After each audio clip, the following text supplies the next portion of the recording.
Pakistani Punjabi film industry के 3 legend अदाकार जिन्होंने पंजाबी फिल्म इंडस्ट्री को पूरी दुनिया के सामने मुतारिफ करवाया। पंजाबियों की जान और शान सुल्तान राही, मुस्तफा कुरैशी और यूसुफ खान।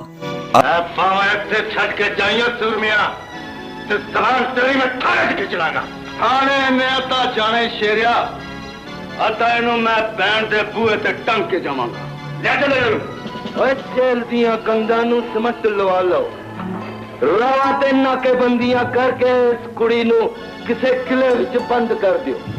रब दी सोमे फिर भी इन्हू ले जाना। आज की हमारी वीडियो इन तीनों लेजेंड अदाकारों के इब्तिदाई दौर के मुतालिक है। फिल्म इंडस्ट्री में अरूज हासिल करने से पहले ये क्या करते थे, कहां से ताल्लुक था, कैसे जद्दोजहद करके इस मुकाम तक पहुंचे और किसने इनको मुतारिफ करवाया और कामयाबी के सफर में किस कदर मुश्किलात का सामना करना पड़ा। अब यकीन करें कि फिल्मी दुनिया में इन तीनों से बड़ा अदाकार कोई नहीं। अल्लाह पाक ने बेपनाह शोहरत और इज्जत से नवाजा और ये तीनों अदाकार बहुत ही खुशकिस्मत इंसान साबित हुए। न सिर्फ बेहतरीन अदाकार बल्कि बहुत ही उम्दा इंसान भी। अल्लाह पाक ने जिस कदर इज्जत से नवाजा, जिस कदर ऊंचा मुकाम दिया, ये तीनों फनकार उसी कदर झुक गए। सुल्तान राही, जिसका असल नाम सुल्तान मोहम्मद खान था, जो भारतीय रियासत उत्तर प्रदेश के शहर सहारनपुर में 24 जून 1938 को पैदा हुए। वालिद का नाम अब्दुल मजीद था, जो ब्रिटिश आर्मी में थे, फिर पाकिस्तान आर्मी से सूबेदार मेजर रिटायर हुए। जब सुल्तान राही की पैदाइश हुई तो उनके वालिद ने बेटे का नाम सुल्तान इस वजह से रखा कि एक दिन उसका बेटा सुल्तान बनेगा, यानी बादशाह बनेगा। और ये बात दुरुस्त भी साबित हुई। सुल्तान राही फिल्मी दुनिया का वाकई बादशाह साबित हुआ। जब पाकिस्तान बना तो ये फैमिली उत्तर प्रदेश से पाकिस्तान शिफ्ट हुई और आर्मी के हेडक्वार्टर रावलपिंडी में रहाइश अख्तियार कर ली।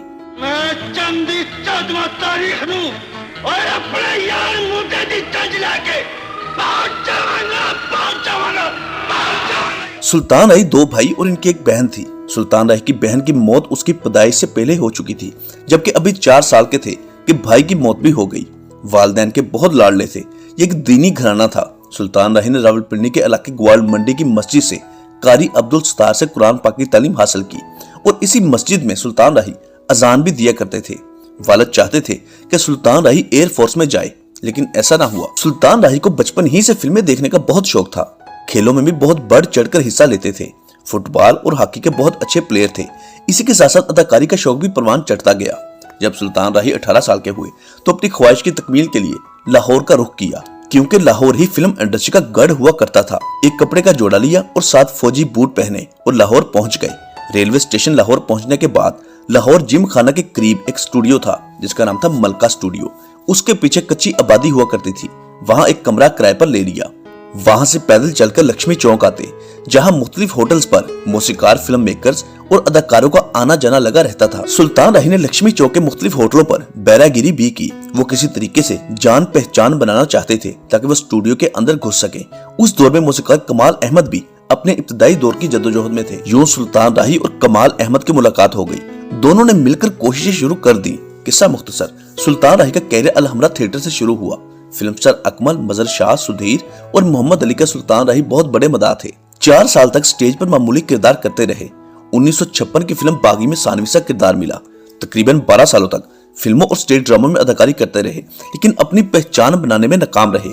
सुल्तान राही 12 सालों में 100 से ज्यादा फिल्में कर चुके थे। 1968 में एक फिल्म रिलीज हुई जिसका नाम था बदला, जिसमें सुल्तान राही ने विलन का किरदार निभाया। फिर 1971 तक बतौर विलन फिल्मों में आते रहे। 1972 में असलम डार ने एक फिल्म बनाई जिसका टाइटल रोल के लिए अदाकार सावन को कास्ट किया जाना था, लेकिन सावन उस वक्त ऊंची हवाओं में उड़ रहे थे।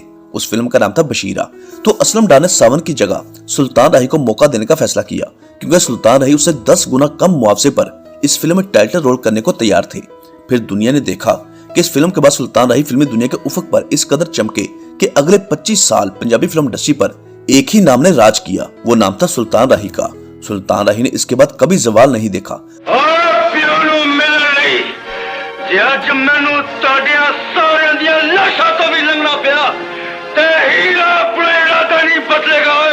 इस कदर शोहरत हासिल हुई कि पूरी दुनिया में ये नाम गूंजता रहा और ये अरूज सुल्तान राही की मौत तक कायम रहा। दूसरी जानब यूसुफ खान, जो कि पंजाबी पठान थे, जो 1931 को फिरोजपुर इंडिया में पैदा हुए, क्या पाकिस्तान के बाद हिजरत की और कसूर में आकर रहाइश अख्तियार कर ली।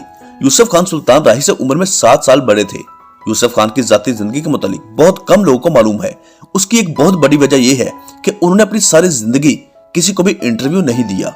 इंटरव्यू ना देने की वजह यह थी कि 90 की दहाई में यूसुफ खान जब फिल्म इंडस्ट्री में अपनी पूरी आबोताब से चमक रहे थे, तो इसी दौरान फिल्म इंडस्ट्री का एक बहुत नामवर फनकार इंतकाल कर गए। यूसुफ खान साहब ने कभी उस फनकार के मुतालिक नहीं बताया, लेकिन हकीकत यह थी कि जब फिल्म इंडस्ट्री का उस फनकार का इंतकाल हुआ तो पीटीवी ने उस फनकार की मौत की खबर टीवी पर नशर नहीं की। इस वाकये की वजह से यूसुफ खान ने तहिया कर लिया कि वो कभी किसी टीवी चैनल को इंटरव्यू नहीं देंगे। बहुत मरतबा पीटीवी और फिर प्राइवेट चैनल्स के आ जाने पर तमाम चैनल्स ने यूसुफ खान से इंटरव्यू की रिक्वेस्ट की, लेकिन वो हमेशा यही कहते थे कि पीटीवी ने मेरी फिल्म इंडस्ट्री के नामवर अदाकार की मौत की खबर क्यों नशर नहीं की। इस वजह से मैंने तहिया कर रखा है कि मैं कभी किसी चैनल को इंटरव्यू नहीं दूंगा और इस बात पर आखिरी सांस तक कायम रहे। यूसुफ खान को कबूतरबाजी का बहुत शौक था और इस शौक को कैरियर के साथ भी जारी रखा। यूसुफ खान को हिदायतकार अशफाक मलिक ने 1954 की उर्दू फिल्म परवाज में बतौर हीरो पेश किया। वो दौर सुधीर और संतोष कुमार का अरूज का दौर था। अपने पहले 5 वर्षों में सिर्फ 5 फिल्मों में अदाकारी की। इनमें से एक ही फिल्म भरोसा कामयाब हो सकी, जबकि सेकंड हीरो के तौर पर फिल्म हसरत कामयाब रही। तो फिर मेरे अगे लाके टोराए चल के बग्गू दी बैठक नु बच्चा आया चंद्रा खोल दे, नहीं तो मैं तेरे सारे चंद्रे मार दियागा। 60 की दहाई में यूसुफ खान एक मुआवन हीरो के तौर पर फिल्मों में जलवागर होते रहे। बतौर मुआवन अदाकार यूसुफ खान की कामयाब फिल्में मलंगी, मुखड़ा चांदवर का, तेरे इश्क नचाया, चांदवीर और चांदपुत्र। फिल्म मलंगी में यूसुफ खान की जोड़ी फिल्म स्टार फरदौस के साथ बनाई गई। इस फिल्म में नूर जहां की आवाज में लाजवाब गीत माही वे सानू भूल ना जावी। यूसुफ खान को अरूज हिदायतकार इकबाल कश्मीरी की फिल्म जिद्दी से मिला। हैरानकुन तौर पर यूसुफ खान जब मुहज्जब, हल्के फुल्के और मासूम हीरो रहे तो नाकाम रहे, मगर जब इनके खूबसूरत चेहरे पर खौफनाक मूंछें, गंगरीले बाल और आंखों में वहशत देखी जाने लगी तो वो रातों रात सुपरस्टार बन गए। फिर ऐसा दौर भी आया कि यूसुफ खान को सामने रखकर कैरेक्टर लिखे जाने लगे। फिर ऊपर नीचे 4 फिल्में दादा बदमाश, बुड्ढा शेर, अराइंदा खड़ाक और बुड्ढा गुज्जर। एक ही साल में चारों फिल्में बॉक्स ऑफिस पर छा गईं। रुक जा मुंडिया, तू भी कान खोल के सुन ला मालू। उस जमीन पे तू आएगा अपने पैरों पे ते जाएगा मंजे पे। जबकि यूसुफ खान को हिंदुस्तान यानी हिंदुओं से शदीद नफरत थी। उसकी एक वजह यह थी कि तकसीम हिंद के वक्त जो कत्लो गारत हिंदुओं और सिखों ने मिलकर मुसलमानों के साथ की थी वो उनके जहन में बैठ चुकी थी। शायद यही वजह है कि वो भारत और हिंदुओं का नाम सुनकर जज्बाती हो जाते, जबकि वो पंजाबी सिख भाइयों के लिए नरम गोशा रखते थे। यूसुफ खान बहुत ही सरगर्म मुस्लिम लीगी थे। नवाज शरीफ से गहरी अकीदत भी रखते थे। मुस्तफा कुरैशी जिसने मुनफरद और न्यू स्टाइल को इंडस्ट्री में इंट्रोड्यूस करवाया, जो बहुत ही मकबूल हुआ। नमा आया है सोनिया, वाकई दिलेर और देख के पागल हो गया है सोनिया। 11 मई 1938 को हैदराबाद सिंध में पैदा हुए।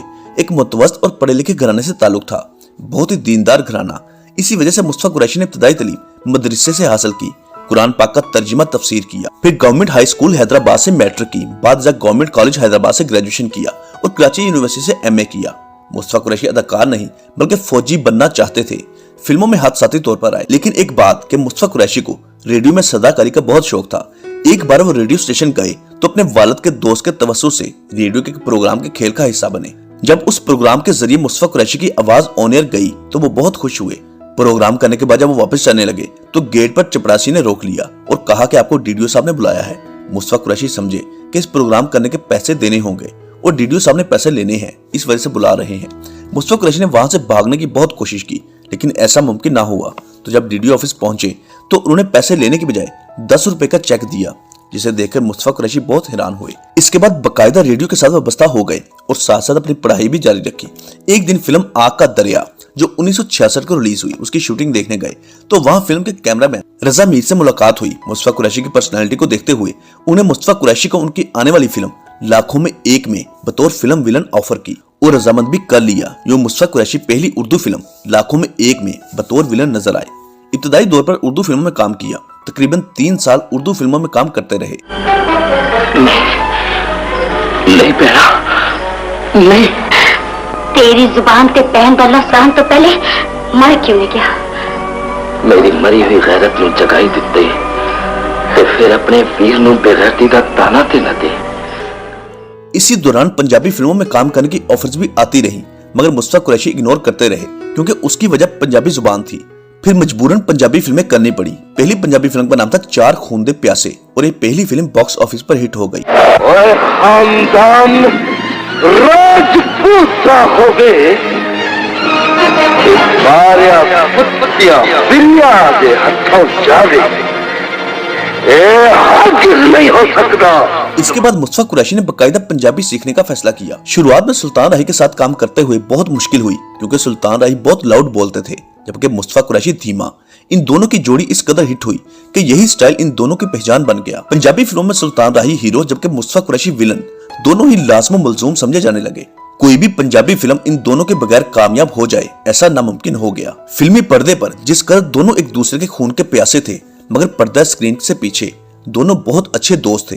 दोनों एक दूसरे पर जान देते थे और शायद यही वजह है कि सुल्तान राही के इस दुनिया से चले जाने के बाद मुस्तफा कुरैशी ने भी फिल्मों को हमेशा के लिए खैरबाद कह दिया, क्योंकि मुस्तफा कुरैशी के लिए अपने यार सुल्तान राही के बगैर फिल्मों में काम करना नामुमकिन था। फिल्म मौला जट ने मुस्तफा कुरैशी के किरदार नूरी नत को हमेशा के लिए अमर कर दिया। मुस्तफा कुरैशी भी यूसुफ खान की तरह इंडियन फिल्मों में काम करने के सख्त मुखालिफ थे।